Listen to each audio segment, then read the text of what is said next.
Vous aimez mes choix de films? Vous appréciez mes critiques? Et vous voulez me soutenir? Abonnez-vous pour m'aider à continuer l'aventure et ainsi vous proposer toujours plus de contenu.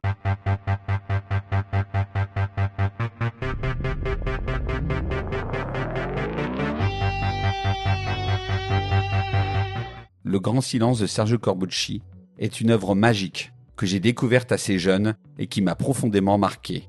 Ce fut le début d'une histoire d'amour pour les films de genre italien des années 60 et 70. Un cinéma d'artisan au sens le plus noble du terme, qui maniait avec délice un certain élitisme et une imagerie de roman de gare. Le Grand Silence est le représentant d'un cinéma populaire européen qui damait le pion à l'ogre américain. Les années 60 et 70 furent ainsi une époque bénie où les acteurs français alternaient œuvres d'art et d'essai et films plus populaires produits par la France et l'Italie. On pouvait retrouver Michel Piccoli chez Mario Bava, Jean-Pierre Mariel et Macha Merrill chez Argento, et bien sûr Jean-Louis Trintignant dans ce magnifique western crépusculaire qu'est Le Grand Silence. Mais que raconte le film? Dans la province de l'Utah aux USA, le froid extrême de cet hiver 1898 pousse hors la loi bûcherons et paysans affamés à descendre des forêts et à piller les villages. Les chasseurs de primes abusent de cette situation. Le plus cruel se nomme Tigrero, mais un homme muet surnommé Silence s'oppose bientôt à eux. Viscéral, se passant exclusivement dans des espaces mortifères envahis par la neige, Le Grand Silence est une réalisation inoubliable dont le final d'un nihilisme noir a profondément ému et interpellé le cinéphile que je suis. Violent et sans pitié, Le Grand Silence a marqué l'histoire du genre par ses décors enneigés et balayés par le blizzard. Cette représentation est totalement différente des déserts habituellement observés sur l'écran. La neige et la glace envahissent le moindre espace de vie. Les carcasses humaines abandonnées au bord même des routes annoncent ici les zombies de George Romero. Corbucci signe avec Le Grand Silence une œuvre de maître. Son sens du cadre est magistral, enfermant les personnages dans un tapis de blanc qui engloutira au fur et à mesure leur reste d'humanité. Cette science du cadre est sublimée par la photographie monochrome de Silvano Ippoliti, renforçant l'aspect mortifère de l'œuvre.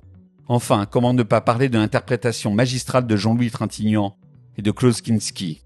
L'acteur français, par la retenue de son jeu et l'humanité de son regard, rend admirablement la sensibilité de son personnage et devient en un seul film une figure mystique du western à l'égal d'un Clint Eastwood. Face à lui, la théâtralité et la démesure du jeu de Klaus Kinski montrent un Far West où la violence exercée par des sociopathes égocentriques est le seul réel organe de pouvoir. N'espérez pas retrouver le lyrisme d'un Sergio Leone avec une violence magnifiée par la mise en scène. Les westerns de Corbucci sont plus réalistes et authentiques que les œuvres des autres réalisateurs spécialistes du genre en Italie. Le Grand Silence est un film dur, abrupt, qui détruit un à un tous les mythes des États-Unis. Le pouvoir des armes, l'argent, la justice et la loi. On y torture les innocents, massacre les enfants, et le gouverneur envoie ses hommes à l'abattoir pour quelques dollars de plus. Seule une scène d'amour d'une beauté prodigieuse entre notre héros et une jeune femme noire, perdue en terre ségrégationniste, viendra réchauffer cet enfer de glace. Le film de Corbucci est un long métrage unique, auquel Ennio Morricone a offert son plus bel écrin. Compositeur extrêmement doué, connu pour son lyrisme, il propose ici une bande originale d'une mélancolie inouïe où Chopin aurait contaminé l'œuvre de Karloff.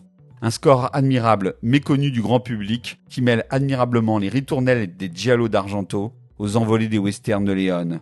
Requiem des illusions d'une Amérique qui s'est construite sur le sang, Le Grand Silence est un chef-d'œuvre du western italien à découvrir ou redécouvrir d'urgence.